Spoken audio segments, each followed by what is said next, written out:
แล้วก็มีต้นทุเรียนเราสิพาไปเบิ่งต้นทุเรียนเด้อก็สิอัปเดตให้ทุกคนได้เบิ่งกันแบบนี้แหละเรื่อยๆเนาะติดตามไว้นี่คือต้นทุเรียนบ่แน่ใจว่ามันสิขึ้นสิเป็นมากบ่นะเพราะว่าบ่เคยมีไผปลูกจักเทื่อเลยนี่จะเป็นครั้งแรกเนาะเอามาปลูกทดลองเบิ่งว่าสิได้บ่ได้ทดลองเบิ่งคือฝั่งนี้เขาจะปลูกแต่ต้นไม้กินมากหมดนี่ทุเรียนเบิ่งจากพื้นที่ดินแล้วก็ค่อนข้างงามแล้วก็น่าจะเป็นมากเป็นผลอยู่เนาะเห็นบ่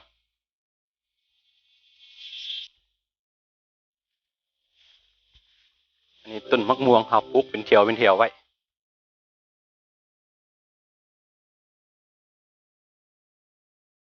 คือตัวนี้จะเป็นต้นมะเกี้ยงเด้อมะเกี้ยงเห็นบ่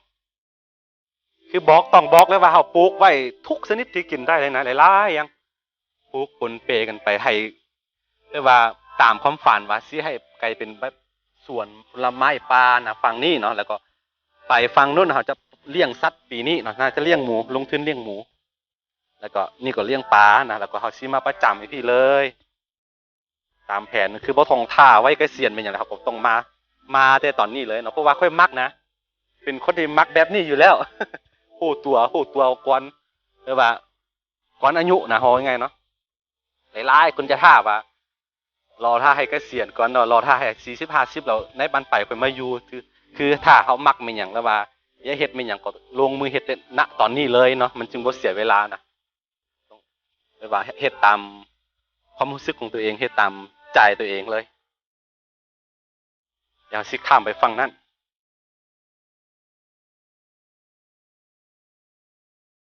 โอเคเอาสิไปข้ามไปอีกฝั่งหนึ่งของน้ำเนาะมันจะมีน้ำกั้นเด้อมันจะมีน้ำห้วยธรรมชาติอยู่นี่แล้ว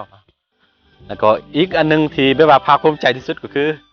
นี่ในที่สุดดินทั้งหมดนี่ก็เป็นของค่อยหมดเนาะนี่อันนี้นี่เป็นหมดเลยคือตัวนี้เนาะตอนแรกๆเขาไม่ได้ซื้อฟังนี่เราไม่ได้ซื้อเพราะว่าเขาบ่ขายหมดนะแต่ว่าหาก็ซื้อมาช่วง2-3มื้อนี้เลยว่าอัปเดตให้ทุกคนได้เบิ่งกันนะอันนี้นี่เด้อแต่ต้นไม้ใหญ่ๆตัวนี้เนาะไปขึ้นไปไปลงมาพี่แล้วก็ฟังนี่เดี๋ยวฟังนี่ก่อนเมนมัดนะอันนี้ก็ตามภูนี่เลยขึ้นไปพูนแมนมัดนะแมนพูนลงไปพูนไปฮอดพูนเนาะกะว่าประมาณ7-8 เฮกตาร์เนาะถ้าไร่เป็นไร่ก็ประมาณ1 เฮกตาร์นี่ประมาณ6 ไร่ไปนะ7-8 เฮกตาร์ก็ลองคิดไร่คนไปเองเนาะทุกคนเนาะประมาณนั้นแหละนี่แล้วก็ขอบใจไปว่าผู้ใหญ่ใจดีที่คอยอยู่เบื้องหลังนะคอยซัพพอร์ตอยู่เบื้องหลังนะเนาะโดยเฉพาะมันแม่ฮักเนาะแม่ฮักอยู่ออสเตรเลียแล้วก็ไอ้วงแดอยู่อเมริกาเนาะหลายๆคนเนาะที่เวลาขาดเขินเวลาแบบว่าเงินทองบ่พอในการซื้อแบบว่าเฮาอยากได้ดินนะอยากได้ดินอยากซื้อไว้เนาะอยากซื้อไว้เพราะว่าข่อยเชื่อว่าอีก3-4 ปีข้างหน้ามันจะมีคนจีนนักลงทุนจีนเข้ามาแล้วก็เขาจะกดราคานะดินนะกดราคาแล้วแพงขึ้นเนาะถ้าบ่มีปัญญาซื้อดอกขนาดบ่ซื้อยามนี้นะซื้อยามที่เขาจำเป็นยามที่ต้องการเขาฮ้อนเงินนะเขาซื้อไว้เนาะต้องขอบใจเนาะขอบใจผู้ใหญ่ที่คอยอยู่เบื้องหลังเนาะนี่ทั้งหมดในที่สุดก็เป็นของเฮาหมดนะนี่คือความภาคภูมิใจสิ่งหนึ่งของข้อยเลยคือต้องบอกว่าในเมื่อก่อนเนาะบ้านข้อยเนาะข้อยบ่ได้อยู่พี่เนาะข้อยบ้านข้อยอยู่ทางอุดมไซพุ่นแล้วก็หลังจากที่ข้อยไปเฮียนอยู่เวียดน่ะแล้วก็เขาจึงย้ายมาทางพี่ย้อนอย่างฮู้บ่นอนคือต้องย้อนเวลากลับไปณตอนนั้นข้อยมีดินมีดอนมีนาเป็นหยังนะว่าพ่อแม่ข่อยก็ส่งเนาะขายคือบอกยังไงคือขายดินขายดอนส่งข่อยเฮียนนะส่งข่อยไปเฮียนเนาะคือบอกยังไงคือเป็นแบบว่าการลงทุนแบบนี้คือแบบว่าขายงัวส่งควายเฮียนเคยยินคำนี้บ่ประมาณนั้นแหละทุกคนเนาะแต่ว่าความโชคดีของข่อยอย่างนึงคือเอาสามารถซื้อดินซื้อดอนกลับมาได้ให้แบบว่าให้แม่ได้เห็นนะแต่ว่าพอก็บ่ทันได้เห็นซ้ำเสียไปแล้วนะนี่คือเฮาบ่ได้อวดว่าเฮาเก่งเฮาไม่หยังดอกเนาะแต่ว่ามันเป็นสิ่งหนึ่งที่แบบภาคภูมิใจนะแต่ว่าให้พ่อแม่ได้ให้แม่ได้อุ่นใจว่ายังได้กว่าเฮาก็สามารถอยู่ได้แบบนี้นะเนาะแต่ว่านี้หลายๆคนบ่ได้โชคดีคือค่อยเด้อเนาะหลายๆคนก็จบมาก็บ่มีเวียกเฮ็ดบ่มีแบบว่าสิว่าจะได้บ่มีทางไปเนาะแต่ว่าอันนี้ก็เป็นความโชคดีอันนึงของค่อยเลยแหละเนาะ บวกกับความพยายามของตัวเองได้นะนี่คือในที่สุดภูเขาในก็กลายเป็นของข่อย นี่คือความสุขดีแล้วก็ภูมิใจที่สุดเนาะอันนี้บ่แม่นมาอวดมาโม้เป็นอย่างแต่ว่าเพียงแต่ว่าอยากบอกว่าภูมิใจอะนะหาสิข้ามไปฝั่งหนึ่งของน้ำเด้อนี่คือบรรยากาศแรงๆนี่โอ้ฝนตกแล้วก็น้ำใหญ่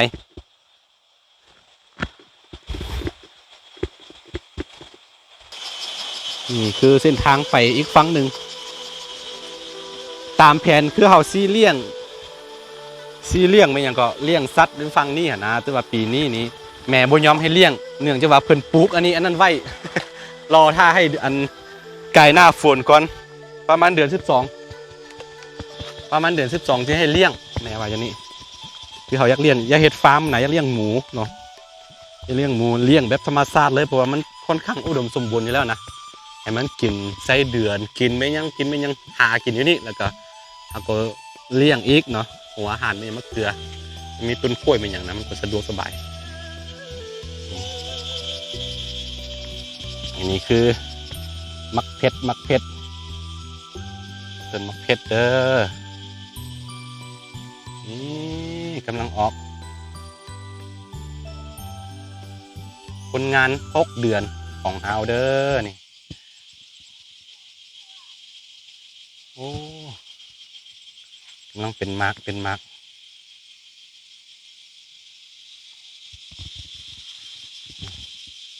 มักเพชรมักเขือมัก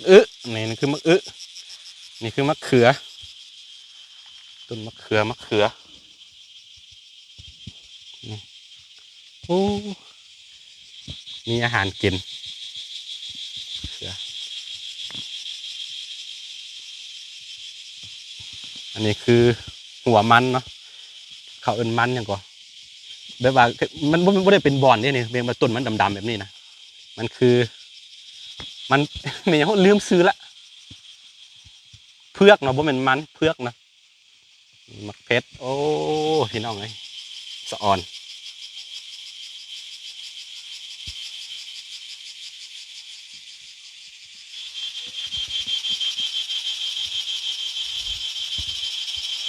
มักเพชร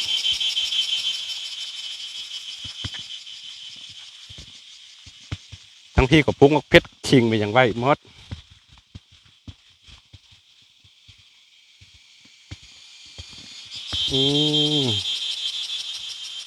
นี่คือต้นมักฮงที่ค่อยปลูกขึ้นแล้วเอาปลูก2 ต้นนี้กับต้นนั้นต้นมักฮงปลูกเมื่อประมาณ2 อาทิตย์ก่อนนี่บอกใบมันล้นหมดแล้วก็มันก็ออกยอดใหม่ละคอยสร้างคอยหาไปพี่น้องเอ้ยเนาะเพราะว่าเขามาจากศูนย์เด้ติดลบมาเลย ลบศูนย์มานะเพราะว่าตอนค่อยกลับมาเนาะตอนค่อยกลับมาจากเวียดนามยังมีเป็นหนี้อยู่ธนาคาร30 ล้านกีบเด้อตอนนั้นเนาะครอบครัวเนาะบ่เป็นอันอื่นแหละก็ติดหนี้ย้อนควายนี่แหละตอนนี้ก็ได้ใส่หนี้ไปหมดแล้วเนาะนี่แล้วก็ที่เห็นอยู่นี่มันคือต้นมักงาเด้อมักงาดำมักงาเข่าบอกมักงาดำรู้จักมาปลูกไว้นี่ก็จะเป็นคิง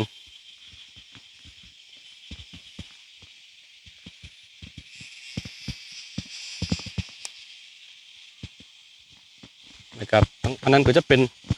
มักยอดมักนี่เห็นป่ะมาเอาอันนี้แหละไปขายตลอดเนาะเอาไปขายตลาดนะเห็นคนมาตัดเราก็ไปขายตลอดยอดกำลังงามเลยเห็นป่ะมีสิ่งที่กินได้มีหมดเลย หลังจากที่เขามาบุกเบิก6 เดือนจากพื้นที่ดินแบบว่างเปล่าเลยเนาะนี่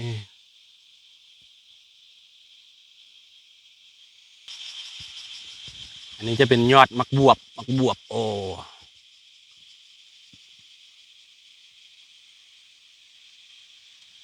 มักเขือมักเพชรมักบวบมักมีมดเดี๋ยวทุกคนโอ้ยมีเห็ดมีอย่างอ๋อ